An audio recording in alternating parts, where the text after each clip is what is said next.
Praise lord. మన ప్రభువును రక్షకుడైన యేసుక్రీస్తు వారి నామములో మీ అందరికీ సాయంకాల శుభములు తెలియజేస్తున్నాను. బ్లెస్డ్ టైం విత్ జీసస్ అనేటువంటి సెషన్కు ప్రేమతో ఉన్నదని ఆహ్వానిస్తున్నాను. ఈ పునరుద్ధాన దినముతో మరొకసారి ప్రభువును కలుసుకునే భాగ్యాన్ని దేవుడు మనకి ఇచ్చారు. ప్రభువులో మీరందరూ ఆనందిస్తూ ఆత్మలో వర్ధిల్లుతున్నారని నేను నమ్ముతున్నాను. ఒక చిన్న ప్రార్థన చేసుకుని సెషన్ ప్రారంభించుకున్నాను. మహోన్నతుడ, జీవగల తండ్రి, పరిశుద్ధుడ, మహాగణుడ, సర్వాధికారి, మీకు వందనాలు, కృతజ్ఞతాస్తుతులు, స్తోత్రాలు చెల్లిస్తున్నాను. గడిచిన వారం అంతయు మీ సురక్షిత రెక్కల నీటిలో భద్రపరిచి చక్కగా మీరు నడిపిస్తున్న విధానం బట్టి మీకు స్తోత్రాలు చెల్లిస్తున్నాం. భయభక్తులు కలిగి మీ సందులో మెలిగే భాగ్యాన్ని మీరు మాకు దయచేయండి.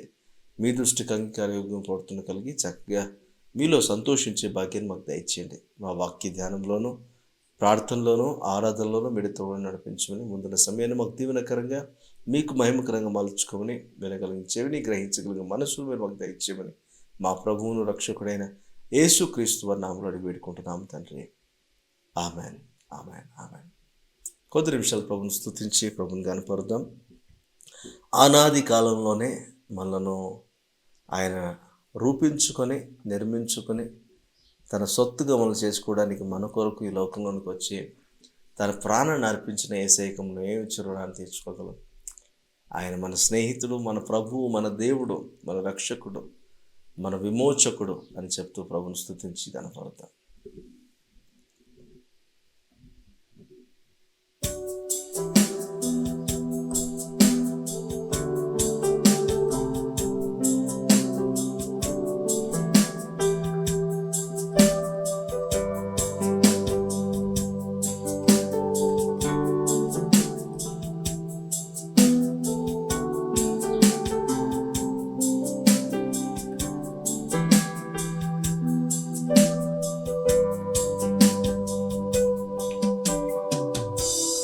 స్నేహమా, నా దైవమా, నా రాజువు,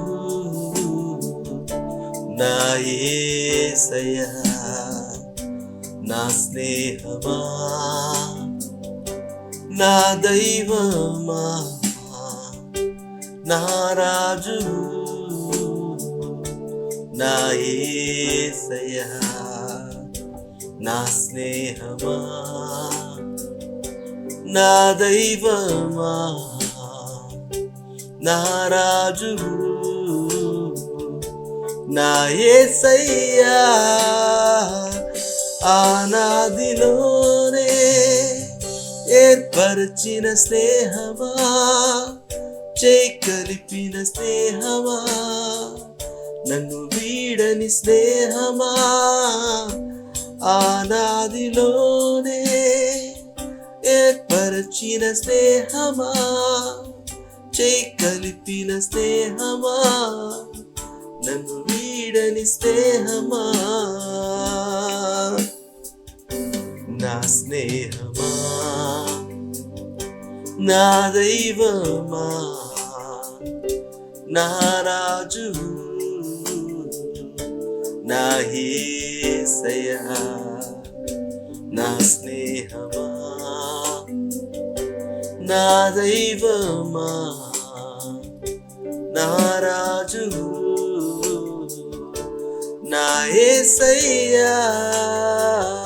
నా పాపములకై సిలువలో మరణించి పరిశుద్ధుని చేయను, నీ ఆత్మతో నింపి మారని నీ స్నేహం నన్ను చేరదీసెను.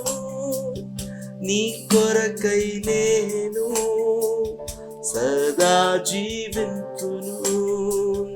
నా పాపములకై సిలువలో మరణించి పరిశుద్ధుని చేయను, నీ ఆత్మతో నింపి మారని నీ స్నేహం నన్ను చేరదీసెను. నీ కొరకై నేను సదా జీవింతును.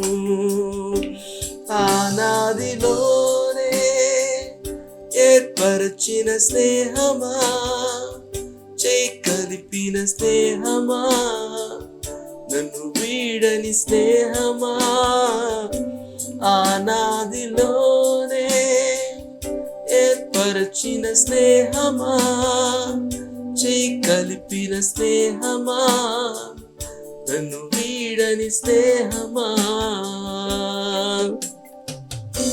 నా స్నేహమా, నా దైవమా, నా రాజు, నా యేసయ్యా, నా స్నేహమా, నా దైవమా, నా రాజు, నా యేసయ్యా, మారని ప్రేమతో నన్ను హత్తుకొంటివే, ఎడబాయని నీ కృపా ఎంతో హెచ్చించెను, నీ చిత్తము చేయుటకు నిన్ను వెంబడింతును, నీ కొరకై నేను సదా జీవింతును, మారని ప్రేమతో నన్ను హత్తుకొంటివే, ఎడబాయని నీ కృపా ఎంతో హెచ్చించెను, నీ చిత్తము చేయుటకు నిన్ను వెంబడింతును, నీ కొరకై నేను సదా జీవింతును, ఆనాదిలోనే ఏర్పరచిన స్నేహమా, చేయి కలిపిన స్నేహమా, నన్ను వీడని స్నేహమా, ఆనాదిలోనే ఏర్పరచిన స్నేహమా, చేయి కలిపిన స్నేహమా, నన్ను వీడని స్నేహమా, నా స్నేహమా, నా దైవమా, నా రాజు, నా యేసయ్యా, నా స్నేహమా, నా దైవమా, నా రాజు, నా యేసయ్యా, నా స్నేహమా, నా దైవమా, నా రాజు, నా యేసయ్యా, ఆనాదిలోనే ఏర్పరచిన స్నేహమా, చేయి కలిపిన స్నేహమా, నన్ను వీడని స్నేహమా, ఆనాదిలోనే ఏర్పరచిన స్నేహమా, చేయి కలిపిన స్నేహమా, నన్ను వీడని స్నేహమా.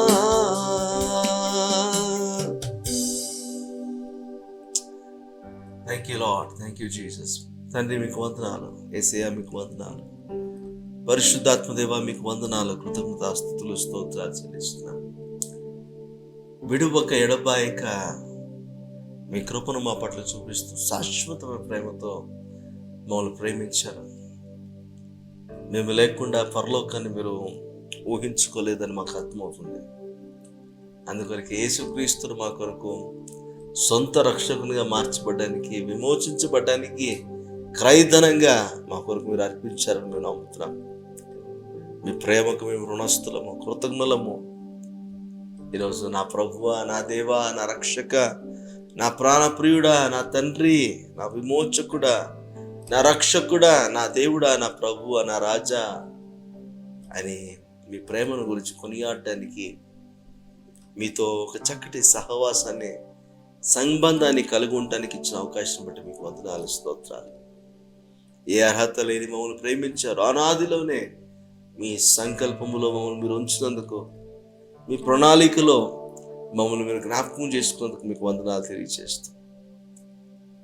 మా స్తుతిని, ఆరాధనను మా రక్షణకర్త అయిన యేసుక్రీస్తు వారి నామములోనే మీకు సమర్పిస్తున్నాము తండ్రి. Amen, amen, amen. Praise Lord. హల్లెలూయా, హల్లెలూయా. ఏ అర్హత యోగ్యత లేని మనలను ప్రేమించి తన సొత్తుగా మనల్ని మార్చుకొని అబ్బా తండ్రి అని మొరపెట్టగలిగిన భాగ్యం దేవుడు మనకి ఇచ్చాడు. ఈరోజు మనము ఈ లోకంలో జీవించున్నాము. మనము ఒక తల్లిదండ్రులకు పుట్టాము, మనుష్యేచ్ఛలను బట్టి మనం పుట్టాం. కానీ ఆత్మీయులుగా ఎప్పుడు మారామంటే దేవుని వాక్యము ద్వారా తిరిగి జన్మించిన అనుభవం వచ్చినప్పుడు మనము దైవకి సంబంధంగా మనము జన్మించాము. తిరిగి జన్మించిన అనుభవంలోనికి మనం వచ్చాము. యేసుప్రభు నికోదేముతో మాట్లాడుతూ ఒక మనిషి తిరిగి జన్మించితేనే తప్ప దేవుని రాజ్యాన్ని చూడలేడు, అందులో ప్రవేశించలేడు అని చెప్తే నికోదేము అంటాడు, అయ్యా నేను ఇప్పుడు ముసలివాడిని అయిపోయాను, ఇప్పుడు నేను ఎలా తిరిగి నా తల్లి గర్భంలోనికి వెళ్ళి మరలా నేను జన్మించగలను అంటున్నాడు. అప్పుడు యేసుప్రభు నవ్వి, అరే ఒక ధర్మశాస్త్ర బోధకుడుగా నువ్వు ఉన్నావు, కానీ ఇంత చిన్న విషయం నీకే అర్థం కావట్లేదే, ఇక ప్రజలకేం బోధిస్తావు అని చెప్పేసి అతను కూర్చోబెట్టుకుని ఒకడు నీటి మూలంగాను ఆత్మ మూలంగాను తిరిగి జన్మించితేనే తప్ప అతడు నిత్య రాజ్యమునకు వారసుడు కాలేడని, తిరిగి జన్మించే అనుభవం అంటే ఏంటో చాలా స్పష్టంగా అతను తెలియజేయడం మనం చూస్తాం.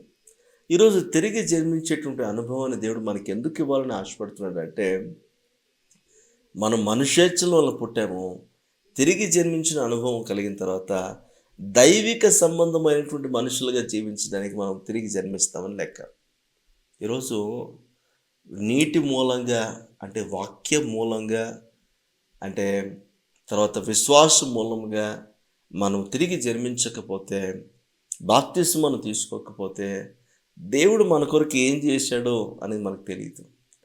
మనం అనుకుంటున్నాము మనుషులు మనల్ని పుట్టించారు, మనుషుల కోసం జీవించేద్దాము, మధ్యలో అక్కడక్కడ దేవుని అనుగ్రహం పొందుకుందాము, ఇక జీవించినంతకాలం జీవించి మన పనులన్నీ ముగించేసుకుని ఒకరోజు చచ్చిపోతాము, అప్పుడు దేవుడు అనుకుంటే తన రాజ్యంలో చేర్చుకుంటాడులే అని ఇంత అలసత్వంతో మనం జీవించకూడదు. మన ఉద్దేశం ఏంటి? ఈ లోకంలో మనం ఉన్నామంటే ఎందరో గనులు మహానుభావులు మన ముందు చనిపోయారు, కానీ ఇంకా మనం సజీవులుగా ఉన్నామంటే దేవుని ఉద్దేశం ఏంటి, దేవుని ప్రణాళిక ఏంటి? సజీవులుగా ఉన్న ప్రతి ఒక్కరూ ఆలోచించగలగాలి. అలా ఆలోచించగలిగిన వారు మాత్రమే దేవుని ఉద్దేశాన్ని, దేవుని ప్రణాళికను, దేవుని అజెండాను గుర్తించగలుగుతారు. అలా ఎప్పుడైతే గుర్తిస్తారో అసలు దేవుడు అనాది ప్రణాళికలో జగత్తుకు పునాది వేయబడక మునిపే మనిషిని గురించిన ఆలోచన కలిగి ఉన్నాడు. ఈ మనిషి తప్పిపోకూడదు, నశించిపోకూడదని మనిషిని ఎంతగా రక్షించుకున్నాడో మనం ఆయన ప్రయాసం చూసినప్పుడు ఇంకా మనం లేకుండా పరలోకాన్ని కూడా ఆయన ఊహించుకోవట్లేదు. పరలోకంలో కూడా ఆయన మనతో ఉండాలని ఆశపడుతున్నాడు. అంటే మరియు ప్రకటన గ్రంథంలో చూడండి, దేవుని నివాసము తన ప్రజలతో కూడా ఉన్నది అని. అంటే దేవుడు తన ప్రజలతో కలిసి జీవించాలని ఆశపడుతున్నాడు. ఆయన ఈ లోకంలోకి వచ్చి ఒక మాదిరి చూపించాడు, ఆయన రక్తాన్ని చిందించాడు, తన ప్రాణాన్ని అర్పించాడు. అయితే ఇప్పుడు ఆయనతో ఉన్న ప్లేస్కి మళ్ళీ తీసుకెళ్ళడానికి యేసుప్రభు చెప్పి వెళ్ళాడు కదా, నేను వెళ్తే అక్కడ అనేకమైన నివాస స్థలం మీ కొరకు సిద్ధపరచి నేను వెళ్ళొచ్చున్నాను అని అన్నాడు. ఆయన సిద్ధపరుస్తూ ఉన్నాడు, మనం అక్కడ ఉండాలని ఆయన కోరుకుంటున్నాడు. ఆయన ప్రణాళిక కనుక మనకు అర్థమైతే, ప్రభువా నా కోసం ఎంత ప్రయాసపడ్డావా, ఇంత ప్రేమను కనపరిచావా, ఇంత నిస్వార్థంగా నువ్వు ఆలోచించావా, ఇంత త్యాగపూరితమైన బలిదానం మీరు చేశారా నా కోసం అని కృతజ్ఞత నిండిన హృదయంతో దేవుని స్తుతించి ఆరాధించేటువంటి మనస్థితిలోనికి వస్తాం. అప్పుడు మన లైఫ్ని గ్రాంటెడ్గా మనం తీసుకోం. లైఫ్ని జాగ్రత్తగా bit by bit, day by day, ఒక్కొక్క క్షణం దేవుని కొరకు జీవించడానికి ప్రయత్నం చేస్తాము. అది కదా ఆరాధన అంటే. ఏదో మనము ఒక ప్రేయర్లో కూర్చున్నప్పుడు లేదా ఒక ఆరాధనలో కూర్చున్నప్పుడు అప్పుడు ఆరాధించడం కాదు, ఒక పాట ఉంటేనే కాదు కాదు కాదు ఒకసారి జస్ట్ పాండర్, ఒకసారి ఆలోచన చేయండి, దేవుడు ఏమేమి చేశాడు మీకోసం, మీ ఆత్మ రక్షించబడ్డానికి, మీరు నీతిమంతులుగా తీర్చబడ్డానికి, మీకు ఒక గుర్తింపు రావడానికి దేవుడు ఏం చేశాడు చూడండి. విలువ లేని మన జీవితాలకు ఒక విలువనిచ్చాడు ఆయన. ఒక జీరోగా ఉన్న మనము ఆయన 1గా లేకపోతే మనం 10గా ఉండం. ఓకే, ఈరోజు మన జీవితం మార్చబడాలి, స్థాయి పెరగాలి మనది. దేవుడు ఆ స్థాయిని మార్చగలడు, మనము సరైన అవగాహనతోటి ప్రభుని సేవించగలిగితే. అలా సేవించడానికి దేవుడి తన కృపను మనకు అనుగ్రహించును గాక. Amen, amen. మంచిది. లెర్న్ టు నో మినిస్ట్రీస్ ద్వారా ప్రతి ఆదివారం ఈ విధంగా మనం కలుసుకోవడము సంతోషకరంగా ఉందని నేను నమ్ముతున్నాను. మీకు ఈ ప్రోగ్రాం దీవెనకరంగా ఉందని నేను నమ్ముతున్నాను. ఈ హాఫ్ అన్ అవర్ సెషన్ మీకు దీవెనకరంగా అనిపిస్తే మీరు ఫ్రెండ్స్ అండ్ రిలేషన్స్తో కూడా మీరు షేర్ చేయొచ్చని మీకు మనం చేస్తున్నాం. ఆదివారం మార్నింగ్ మా సర్వీసెస్కి వెళ్ళొచ్చాము, మరలా ఈవినింగ్ ఏంటి అని మీరు అనుకోవచ్చు. కానీ ఈ యూట్యూబ్ ఛానల్లో ఇది ఎప్పుడూ అవైలబుల్గా ఉంటుంది. మీకు తోచిన సమయంలోనే చూడండి. బట్ వాక్యము దీవెనకరంగా ఉంటుంది కనుక మీరు చక్కగా దీన్ని చూస్తూ మీరు దీవించబడాలని మీకు మనం చేస్తున్నాను. తర్వాత ప్రతి బుధవారం వర్డ్ ఆఫ్ విజ్డమ్ వావ్ అనేటువంటి ఇంగ్లీష్ షార్ట్ మెసేజ్ కూడా మీకు అందుబాటులో ఉంటుంది. ఇదే ఛానల్లో వీక్షించి మీరు దీవించబడాలని మీకు మనం చేస్తున్నాను.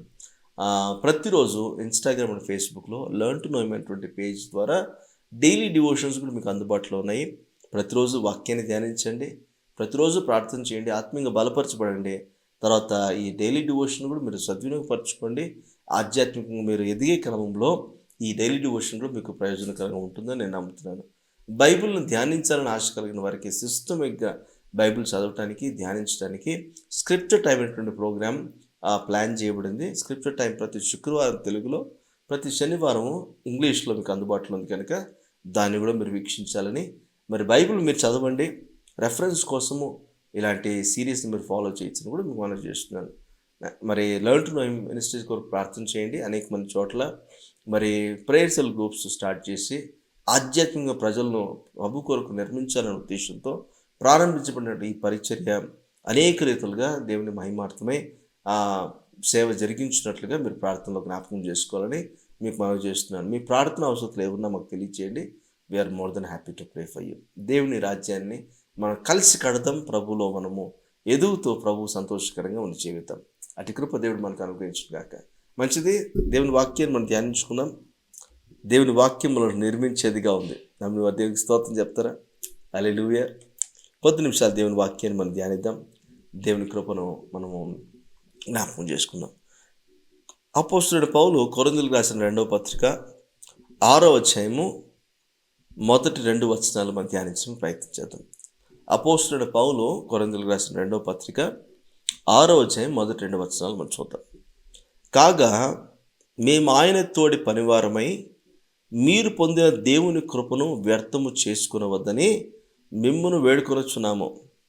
అనుకూల సమయమందు నీ మొరను ఆలకించితిని, రక్షణ దినమందు నేను ఆదుకొంటిని అని ఆయన చెప్పుచున్నాడు కదా. ఇదిగో ఇప్పుడే మిక్కిలి అనుకూలమైన సమయము, ఇదిగో ఇదే రక్షణ దినము. దేవుడి మాటలు మన వినికిడిలో దీవించి ఆశీర్వదించును గాక. పౌలు భక్తుడు కొరింథీయులకు రాసిన పత్రికలో అనేకమైన విషయాలు బోధిస్తూ వస్తాడు. కొరింథీయులో మోడర్న్ క్రిస్టియన్స్ అని చెప్పచ్చు. మోడర్న్ క్రిస్టియన్స్ అంటే ఏంటంటే, ఇప్పుడు మీరు చూస్తుంటారు కదా, ఒకప్పుడు భక్తి వేరు, ఇప్పుడు ప్రజలు చేస్తున్న భక్తి చాలా కాంప్రమైజ్డ్ భక్తి, కంఫర్టబుల్ భక్తి అని చెప్పచ్చు. ఎందుకంటే ఇప్పుడు చేస్తున్న భక్తిలో అంత డిసిప్లిన్ ఉండదు. ఇప్పుడు చేస్తున్న భక్తిలో తూతూ మంత్రం అన్నట్టు ఉంటుంది. ఇప్పుడు చేస్తున్న భక్తిలో అంత సీరియస్నెస్ కనపడదు. మోడర్న్ క్రిస్టియానిటీ అలా తయారవడానికి గల కారణం ఏంటంటే ఫౌండేషన్స్ సరిగ్గా లేకపోవడం. ఈరోజు మన భక్తిలో సరైన ఫౌండేషన్స్ లేకపోతే మన భక్తి నిలవదండి. రేపు ఒక సమయం రాబోతుంది, మనం చేసిన భక్తి అంతా కూడా ఒక లెన్స్ గుండా వస్తుంది, ఒక ఫర్నేస్ గుండా తీసుకురాబడుతుంది. ఆ ఫర్నేస్లో ఏది నిలబడుతుందో అదే మన భక్తి. ఈరోజు మన భక్తి గడ్డిలాగా ఉందనుకోండి, ఆ ఫర్నేస్లోకి వేస్తే, అగ్నిగుండంలోకి వేస్తే ఏం మిగలదు, మొత్తం బూడిదైపోతుంది. కానీ మిగలగలిగింది ఏదన్నా మనం సంపాదించుకోగలగాలి. అటువంటి భక్తి మనం చేయగలగాలి. ఈరోజు బాగా అర్థం చేసుకోండి, ఒక సాలిడ్ స్ట్రాంగ్ ఫౌండేషన్ లేనటువంటి బిల్డింగ్ నిలబడుతుంది చెప్పండి. దాని మీద సరైన ఫౌండేషన్ వేయకుండా ఉంటే ఎంత పెద్ద బిల్డింగ్ మీరు కట్టినా ఫౌండేషన్ సరిగ్గా లేదు కాబట్టి అది ఎప్పుడు పడిపోతుందో తెలియని పరిస్థితి. బెంగళూరులో ఒక చోట ఒక చిన్న ప్లేస్లోనే పెద్ద అపార్ట్మెంట్ కట్టడానికి ప్రయత్నం చేశాడు ఒక బిల్డర్. మరి పిల్లర్స్, చిన్న చిన్న పిల్లర్స్ వేసాడు. దాదాపుగా ఒక 4-5 ఫ్లోర్స్ ఏమో కట్టినట్టున్నాడు. ఆ ఏరియాలో 4-5 ఫ్లోర్స్ కట్టాలంటే పర్మిషన్ తీసుకోవాలి. మరి ఎలా తీసుకున్నాడో తెలీదు కానీ, ఆ పర్మిషన్లు ఎలా తెచ్చుకున్నాడో తెలీదు కానీ, సరైన ఫౌండేషన్స్ వేయకుండా, స్ట్రాంగ్ పిల్లర్స్ వేయకుండా పెద్ద పెద్ద పెద్ద పెద్ద బిల్డింగ్ కట్టేసాడు. మరి అక్కడ పర్మిషన్స్ కూడా ఎలా తెచ్చుకున్నాడో తెలీదు కానీ, వర్షం పడింది. వర్షానికి మరి కింద పునాదులు దద్దరిల్లినట్లుగా అనిపించింది. మొత్తంగా కూడా కుప్పకూలిపోయింది బిల్డింగ్ అంతా కూడా. మరి ఈ నష్టానికి బాధ్యులు ఎవరంటారు? మన విశ్వాస జీవితం కూడా ఇలానే సరైన ఫౌండేషన్ లేకపోతే మనము నాశనం అయిపోతాం. మన భక్తి నిలవదు, మన భక్తి అప్రూవ్ చేయబడదు అని మనం అర్థం చేసుకోవాలి. మన జీవితంలో మన విశ్వాసం విషయంలో, ఆత్మీయత విషయంలో, భక్తి విషయంలో మనం షార్ట్ కట్స్ వెతుక్కోవాల్సిన అవసరం లేదు. త్వరగా ఏదేదో చేసుకోవాలని నాణ్యత లేనటువంటి భక్తి మనం చేయొద్దు. ఇక్కడ పౌలు భక్తుడు చాలా చక్కటి మాట్లాడుతున్నాడు. ఆ కొరింథీయులకు రాసిన పత్రికలో చెప్తూ అంటున్నాడు, మీరు కృపచేత రక్షించబడ్డారనే విషయం మీకు అర్థమవుతుందా? ఈ కృపను మీరు సద్వినియోగపరచుకొని కానీ దుర్వినియోగపరచుకోవద్దు, వ్యర్థంగా దీన్ని వాడుకోవద్దు అని బతిమాలుతున్నాం బాబు అని అంటున్నాడు. ఎందుకంటే ఒక అనుకూలమైన సమయంలో మీకు కృప అనుగ్రహించబడింది, మీరు రక్షించబడ్డారు. ఇప్పుడు మిక్కిలి అనుకూల సమయము ఈ కృపను దుర్వినియోగపరచుకోకుండా మీ రక్షణను భయభక్తులతో కొనసాగించుకుంటూ మీరు వర్కౌట్ చేసుకుంటూ నడవండి అని చెప్తున్నాడు. ఈరోజు మన జీవితంలో కృప దేని కొరకు అంటే, కృప నేను బాగుండడం కొరకు, నేను నా కుటుంబం కొన్ని తరాలు బాగుండడం కొరకు అన్నట్టుగా మనం వాడుతూ ఉంటాం. కృప దాని కొరకు కాదు. కృప మన విశ్వాస జీవితాన్ని కట్టుకోవడం కోసము, కృప మనము రక్షించబడడం కోసము, కృప మనం ఆధ్యాత్మికంగా బలపరచబడడం కోసం. మన దీవెన దేంట్లో ఉందో తెలుసా? మన ప్రాస్పెరిటీ దేంటి మీద ఆధారపడి ఉందో తెలుసా? మన ఆత్మ మీద ఆధారపడి ఉంది. మనిషిని దేవుడు ఆత్మగా చూస్తున్నాడండి. దేవుడు మనకు శరీరాన్ని అమర్చి ఉండొచ్చు కాక, కానీ మనల్ని ఆత్మగా చూస్తున్నాడు. ఆయన ఆత్మగా చూస్తున్నప్పుడు మనల్ని ఆత్మగా పిలుస్తున్నాడు. మన ఆత్మ వర్ధిల్లితేనే తప్ప మనము ప్రతి విషయంలో వర్ధిల్లేటువంటి అనుభవం మనకు రాదు. అందుకే మన ఆత్మ వర్ధిల్లాలని దేవుడు కోరుకుంటున్నాడు.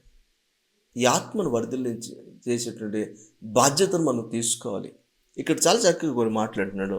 అనుకూల సమయమందు నీ మొరను ఆలకించితిని, రక్షణ దినమందు నిన్ను ఆదుకొంటిని అని ఆయన చెప్పుచున్నాడు కదా. అనుకూల దినమందు మన మొరను ఆయన విన్నాడంట. ఇజ్రాయెల్ ప్రజలు కూడా 430 సంవత్సరాలు ఐగుప్తులో బానిసలుగా ఉండిపోయారు. వారిలో కొంతమంది దేవుని మీద ఆశ పెట్టుకున్నారంట. యోసేపు చనిపోతా చెప్పాడు, దేవుడు మిమ్మల్ని రక్షించడానికి వస్తాడు. మేబీ యోసేపుకి అర్థమై ఉంటుంది అనుకుంటా. యోసేపు కూడా తను ముసలివాడు అయిపోయి చనిపోయే క్రమంలో తను గద్దె నుంచి దిగి ఉంటాడు అనుకుంటా. మరి యోసేపు అంటే ఎరగనటువంటి, యోసేపును చిన్న చూపు చూసేటువంటి రాజు ఎవడో వచ్చాడు. తర్వాత అతను ఇంకా ఇజ్రాయెల్ ప్రజలను ఇబ్బంది పెట్టడం ప్రారంభించాడు. అప్పుడు యోసేపు చెప్పిన మాట ఏంటంటే, ఇదిగో మిమ్మల్ని రక్షించడానికి దేవుడు వస్తాడు, మీరు దేవుని మొరపెట్టడం ప్రారంభించండి అని చెప్పాడు. దేవుని మొరపెట్టండి, మీరు విడిపించబడిన తర్వాత నా అస్థికలు కూడా తీసుకెళ్ళి మీరు కనాన్ దేశంలో మీరు పాతిపెట్టండి అని కూడా చెప్పాడు. ఎందుకు ఈ మాటలు చెప్పాడు అంటే, యోసేపుకు తెలుసు దేవుడు వారి మొరను విని వస్తాడని. ఈరోజు అనుకూల సమయంలో వారు మొరపెట్టినప్పుడు, కాలము సంపూర్ణమైనప్పుడు మోషేని దేవుడు తీసుకొని వచ్చాడు తన ప్రజలను విడిపించడానికి. ఈరోజు అనుకూల సమయం ముందు మనం కూడా రక్షించబడ్డానికి, కాలము సంపూర్ణమైనప్పుడు యేసుక్రీస్తును మన కొరకు రక్షకుడిగా ఆయన అనుగ్రహించాడు. ఇదంతా ఆయన కృప కాదంటారా? మనం నశించిపోయే దానికి మమ్మల్ని వదిలిపెట్టేయచ్చు ఆయన, కానీ ఆయన మనల్ని వదిలిపెట్టలేదు. మనం రక్షించబడాలని కోరుకున్నాడు. మనం నిత్య జీవనకు యోగ్యులం అవ్వాలని ఆయన కోరుకున్నాడు. కనుక మన కొరకు మన పాపపు క్రయధనాన్ని చెల్లించడానికి యేసుక్రీస్తు అనేటువంటి నీతిమంతుని, ఏ పాపం మరిగినటువంటి నీతిమంతుని మన కొరకు ఆ నీతిమంతునిగా ఆయన మార్చేశాడు. ఎంతగా మనం ప్రేమించాడు చూడండి. ఒక అనుకూల దినమందు మన పాపులముగా ఉన్నప్పుడు మనం రక్షించుకున్నాడు ఆయన. ఇప్పుడు మిక్కిలి అనుకూల సమయము. ఈ సమయాన్ని పోనివ్వక సద్వినియోగపరచుకోవాల్సిన బాధ్యత మన మీదనే ఉంది. కృపను ఎవరైతే వినియోగించుకుంటారో సమయాన్ని చక్కగా సద్వినియోగపరచుకుంటారు. రక్షణ దొరికేటువంటి కాలము కాదు ఇది. ఈరోజు రక్షణ ఏదో కరపత్రాలు దొరకదండి. ఈరోజు రక్షణ మనం వింటున్న వాక్యం దొరకట్లేదండి. ఎందుకంటే ఇప్పుడు వింటున్న వాక్యంలో యేసుక్రీస్తు నీ కొరకు చనిపోయాడు, యేసుక్రీస్తు నీ కొరకు రక్తము చిందించాడని చెప్పడం కంటే కూడా యేసుక్రీస్తు నీకు అది ఇస్తాడు, ఇది ఇస్తాడు, అలా దీవిస్తాడు, ఇలా దీవిస్తాడు, తన మహిమ ద్వారా నిన్ను దీవిస్తాడు అని చెప్పడమే సరిపోతూ ఉంది. ఈరోజు ప్రీచింగ్లోనూ లోటుపాట్లు ఉన్నాయి. మరి మానవులు సరైన వాక్యాన్ని వినట్లేదు, విశ్వాసం పెంపొందించబడట్లేదు, రక్షణలో కొనసాగే పరిస్థితి లేదు, నామకార్థ క్రైస్తవులుగా జీవించేటువంటి పరిస్థితి కనబడుతూ ఉంది. ఆదిమ సంఘములో వారు ఆత్మలో బలపరచబడుతూ ఎలా ఎదిగారండి? ఆదిమ సంఘంలో వారు కలిసినప్పుడు అంతా రొట్టెను విరుస్తూ ఉన్నారంట. వారు ఒకరితో ఒకరు పోటీ పడట్లేదంట, ఒకరినొకరు ప్రోత్సహించుకుంటూ జీవిస్తున్నారంట. వారు దేవుని రాజ్యము సమీపిస్తూ ఉన్నది, దేవుని రాకడ సమీపంగా ఉందని చెప్పి వారు భయముతోనూ వణుకుతోనూ వారికి అనుగ్రహించబడిన రక్షణను కొనసాగించుకుంటూ ఒకరినొకరు ప్రోత్సహించుకుంటూ అందరూ ఈక్వాలిటీలోనికి వచ్చి ఆత్మలో వారు ప్రేరేపితులై చక్కగా వారు నడిపించబడుతూ ఉన్నారు. రాను రాను రాను రాను ఇప్పుడు పరిస్థితి ఎలా అయిపోయిందంటే, ఇదిగో నేను వస్తున్నాను, ఈ మాట ఎప్పుడు నుంచో వింటున్నాం లేండి, మా తాత ముత్తాతల సమయం నుంచి వింటున్నాము, ఆయన వచ్చేటట్టు కనబడలేదు, వచ్చినా అప్పుడే రాడనుకుంటా, ఇప్పుడు తినుము తాగము సుఖించము సంతోషించమన్నట్టుగా మనిషి సమయాన్ని సద్వినియోగపరచుకోకుండా, రక్షణ సంకల్పంలోనికి రాకుండా, ఇప్పుడు కాదులే తర్వాత అని పోస్ట్ పోన్ చేసుకుంటూ మనిషి జీవిస్తూ ఉన్నాడు. దేవుడు ఈ కృపాయుగంలో ఇంత కృపను హెచ్చుగా మనకు అనుగ్రహిస్తే కూడా ఈ కృపను సద్వినియోగపరుచుకునే పరిస్థితి లేదు, కానీ కృపను దుర్వినియోగపరుస్తున్నాం, వ్యర్థంగా దాన్ని వెచ్చిస్తున్నామని మనం చూస్తున్నాం. ఈరోజు నామకార్థ క్రైస్తవం ఎందుకు వచ్చింది?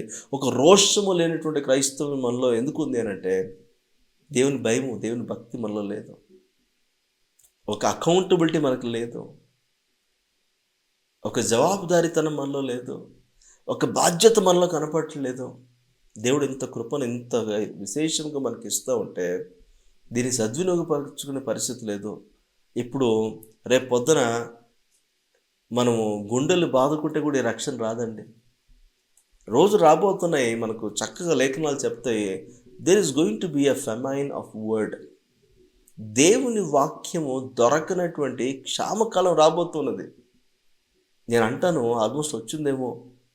ఎందుకంటే అరకొర వాక్యం మనకు అందుతూ ఉంది, వాక్యం సరైన రీతిలో మనకు అందట్లేదు, మనకు కావాల్సినటువంటి ఆత్మీయతకు సంబంధించిన వాక్యం మనకు అందట్లేదు, దేవుడు నిర్ణయించిన వాక్యము మనకు ప్రచురము చేయబడేటువంటి పరిస్థితుల్లోకి వచ్చేసాము. ఇక దేవుని వాక్యం రోజు రోజుకి అలా అలా క్షామము, ఒక ఫెమైన్, కరువు వచ్చినట్టుగా దేవుని వాక్యం దొరకకుండా అయిపోతే మన పరిస్థితి ఏంటి? భారతదేశంలో కూడా చూడండి, యాంటీ కన్వర్షన్ లాస్ వచ్చేసిన తర్వాత ఇక స్ట్రిక్ట్ అయిపోతున్నాయి. ఇక స్ట్రిక్ట్ అయిపోయి ఇంక వాక్యం ఎక్కడ బోధించకూడదు, వాక్యం ఎక్కడ వినిపించకూడదు అని చెప్తే పరిస్థితి ఏంటి చెప్పండి? ఇంత విరివిగా అన్ని చోట్ల వాక్యం ప్రకటించబడుతున్న నాణ్యత లేకుండా పోయింది. నాణ్యత కలిగిన క్రైస్తవులు రావట్లేదు, రోషం కలిగిన క్రైస్తవులు రావట్లేదు. ఎందుకంటే కృపను సద్వినియోగపరుచుకునే పరిస్థితి లేదు. కృపను వాడుకోండిరా బాబు అంటే ఎవరు వాడుకునే పరిస్థితి కనపట్లేదు. అయితే పరిస్థితులు వస్తాయి, క్షామకాలం వస్తుంది, వాక్యం దొరికే పరిస్థితి ఉండదు, ఆత్మీయతను ఎక్కడ వెతికినా దొరికే పరిస్థితి ఉండదు. అప్పుడు మన పరిస్థితి ఎంత దారుణంగా ఉంటుందో ఆలోచించేయండి. అందుకే నిర్ణీతమైన అనుకూలమైన సమయం మనకు ఉండగానే, సమయం మన చేతిలో ఉండగానే, వాక్యము మన చేతిలో ఉండగానే వాక్యాన్ని అశ్రద్ధ చేయొద్దు, వాక్యాన్ని ధ్యానించండి. ప్రతి ఒక్కరు వాక్యాన్ని ఎంతగా ధ్యానిస్తామో అంతగా మన గురించి మనం తెలుసుకోగలుగుతాము, దేవుని సంకల్పం గురించి తెలుసుకోగలుగుతాము, మనలో మార్పు కలుగుతుంది. అనుకూల సమయమందు దేవుడు అనుకరించి రక్షణ పొందటానికి దేవుని కృపను సద్వినియోగపరచుకునే పరిస్థితి మనకు వస్తుంది. కానీ మనం వినియోగించుకోలేదనుకోండి, మనం నశించిపోతాము. రేపు మనం నశించిపోతే దానికి హోల్ అండ్ సోల్ రెస్పాన్సిబిలిటీ మందే అవుతుంది తప్ప దేవుని అవ్వదు. దేవుడు ప్రతి నిత్యం మనకి ఏదో రకంగా తను తాను రివీల్ చేసుకోవడానికి ప్రయత్నం చేస్తున్నాడు. కొంతమంది న్యూ ఇయర్ వస్తే మంచి బైబిల్ కొనుక్కొని స్టార్ట్ చేస్తారంటారు, బట్ తర్వాత అది అటకకే పరిమితం అయిపోతుంది. ఇలా ఉండటానికి వీలు లేదు. మన జీవిత విధానం మార్చబడాలి, మనము పరిశుద్ధులుగా మార్చబడాలి, రక్షణ పొందుకోవాలి, రక్షణలో ఆనందించాలి, రక్షణ అనుభవాన్ని కలిగిన వారుగా రక్షకునిలో సంతోషించే అనుభవంలోనికి రావాలి. దేవుడు మన కొరకు సిద్ధపరిచి ఉంచిన ఆ రక్షణ కార్యం ద్వారా జీవమును సమృద్ధిగా నిత్యము మనం అనుభవించాలి. అలా మనం అనుభవించగలిగినప్పుడు మాత్రమే దేవుని యొక్క విశేషమైన కృపను మనం అనుభవించినప్పుడు మాత్రమే దేవునికి ఇష్టలుగా మనం జీవించగలం. అలా మనం జీవించడం ఎప్పుడైతే నేర్చుకుంటామో అప్పుడే మనము బలపరచబడగలుగుతాం. ఈరోజు నిర్ణీత సమయం, అనుకూలమైన సమయం మనకు అందుబాటులో ఉంది. సమయాన్ని పోనీయక సద్వినియోగపరచుకోండి. దినములు చెడ్డవి కనుక సమయాన్ని పోనీయక సద్వినియోగపరచుకోండి అన్నాడు. ఈరోజు రక్షణ కూడా దొరికే పరిస్థితి లేదు. ఇది ఎక్కడో దొరుకుతుంది అనుకుంటే తెచ్చుకోవచ్చేమో, దేవుని వాక్యం ద్వారానే దొరుకుతుంది. ఇవన్నీ దొరకాలి, ఆత్మీయంగా బలపరచబడాలి, మన జీవితాలు కట్టబడాలి అని అంటే మనము ప్రార్థనాపూర్వకంగా విశ్వాసంలో బలపరచబడడానికి దేవుని కృపను సద్వినియోగపరచుకోవడం చాలా ప్రాముఖ్యంగా అవసరం. ఈరోజు నామకార్థ క్రైస్తవులుగా, ఒక మోడర్న్ క్రిస్టియన్స్గా, ఒక కాంప్రమైజ్డ్ క్రిస్టియన్స్గా మనం ఉండొద్దు, కానీ ఒక రైచియస్ పీపుల్గా, దేవుని చేత నీతిమంతులుగా తీర్చబడిన జనాంగముగా, మరి ఆయన కొరకు యుద్ధ పంక్తులు తీరినటువంటి రోషం కలిగినటువంటి క్రైస్తవులుగా మనం జీవించడానికి దేవుని కృపను సద్వినియోగపరచుకుందాం. ఈరోజు దేవుని కృపను వ్యర్థముగా దుర్వినియోగపరచొద్దని బతిమాలుకుంటున్నట్టు పౌలు భక్తుడు. మేబీ మనతో కూడా అదే మాట చెప్తున్నాడు దేవుడు. నేను ఇస్తున్న కృపను వినియోగం చేసుకోండి. ఇంట్లో ఫుడ్ చేసి పెడతారు అనుకోండి, ఆ ఫుడ్ వేస్ట్ చేస్తూ మీరు బయట ఫుడ్ తెచ్చుకొని తింటే ఇంట్లో ఎంత బాధపడతారు కదా. మీకోసం ఎంతో ప్రయాసపడి తల్లి వండి పెడితే మీరు ఇంట్లో తినకుండా బయటది అలవాటు పడితే, ఇంట్లో మీకు రుచించకపోతే ఎంత వేస్ట్ చేస్తున్నట్లు కదా. కానీ అదే కనీసం ఒక పూటకైనా తిండి తినలేని పరిస్థితులు ఎంతమంది ఉన్నారో, వారికి గనక తిండి దొరికితే వారు కళ్ళకు అద్దుకొని తింటారు, దాన్ని ఎంతో వాల్యూ చేస్తారు. సేమ్ థింగ్ మనం కూడా దేవుని కృప మనకు అనుగ్రహించబడతా ఉంటే మనము ఎంతో దుర్వినియోగపరుస్తున్నాం, వ్యర్థంగా దాన్ని పాడు చేస్తున్నాం. అయితే ఆ కృప కొరకు ఎంతమంది వేడుతున్నారో అని వారికి దొరికే పరిస్థితి లేదు. ఈరోజు మన జీవితంలో అలా ఉండడానికి వీల్లేదు. లార్డ్ హ్యావ్ మర్సీ లార్డ్ అని ఆయన కృపను వేడుకుంటూ మనం ప్రార్థన చేద్దాం. అందరు కళ్ళు మూసుకొని ప్రభువు వైపు చూద్దాం. తండ్రి మీకు వందనాలు, యేసయ్యా మీకు వందనాలు, పరిశుద్ధాత్మ దేవా మీకు వందనాలు. ఈరోజు మేము నేర్చుకున్న మాటలను బట్టి మీకు వందనాలు చెల్లిస్తున్నాం. మోడర్న్ క్రిస్టియన్స్గా, ఒక పేరుకే నామకార్థ క్రైస్తవులుగా మేము జీవించడానికి వీల్లేదు ప్రభువా. మా ఆత్మీయతను మేము పెంపొందించుకోవటానికి, రక్షణ కలిగిన వారంగా, రక్షణలో ఎదుగుతున్న వారంగా, విశ్వాసంలో బలపరచబడుతున్న వారంగా నిన్ను సేవించే భాగ్యాన్ని మాకు దయచేసి నడిపించమని ప్రార్థన చేస్తున్నాను తండ్రి. నాయనా, మీకు విరోధంగా, మీకు ప్రతికూలంగా, మీకు విరుద్ధంగా మేము నడుచుకుంటున్న దాన్ని బట్టి దయచేసి మమ్మల్ని క్షమించండి. కృపను సద్వినియోగపరచుకోవడం మాకు నేర్పించండి. దినములు చెడ్డవి కనుక అనుకూల సమయంలో మాకు మీరు రక్షణ ఇచ్చారు. ఈరోజు ఇప్పటికీ మీ రక్షణ మాకు అందుబాటులోకి తీసుకొచ్చారు. ఇంకా ఈ ప్రోగ్రాం వీక్షిస్తున్న అనేకులు ఇంకా రక్షించబడకుండా ఉన్నట్లయితే వారు మీరు ఆకర్షించండి, రక్షించుకోండి. రక్షించబడిన వారు విశ్వాసంలో బలపరచబడుతూ ఆత్మీయులుగా కొనసాగాలి. దాని కొరకు వారు కృపను సద్వినియోగపరచుకునే భాగ్యం దయచేసి నడిపించమని, నేను అనుకూల సమయంలో మీ రక్షణను పొందుకొని మీలో కొనసాగుతూ రక్షణ అనుభవం కలిగిన వారిగా మీలో ఆనందించేటువంటి భాగ్యాన్ని మాకు దయచేసి నడిపించమని, కృపను సద్వినియోగపరచుకొని కృపను మాకు దయచేసి జ్ఞానం దయచేసి నడిపించమని, మీకే మహిమను ఘనతను ప్రభావాన్ని ఆరోపిస్తూ మా జీవితాలు మీ చేతికి అప్పగిస్తూ యేసుక్రీస్తు వారి నామములో అడిగి వేడుకుంటున్నాము తండ్రి. Amen, amen. Praise lord. మీరు దీవించబడుతున్నాను నేను నమ్ముతున్నాను. ఈ సెషన్ మీకు దీవెనకరంగా అనిపిస్తే ఫ్రెండ్స్ అండ్ రిలేషన్స్తో కూడా మీరు షేర్ చేయొచ్చని మీకు మనం చేస్తున్నాను. కృపను సద్వినియోగపరచుకోండి. ప్రభువులో బలపరచబడుతూ దేవుని కొరకు సాక్షులుగా జీవించడానికి దేవుడు మనకు సహాయం చేసి నడిపించుగాక. ఆమెన్.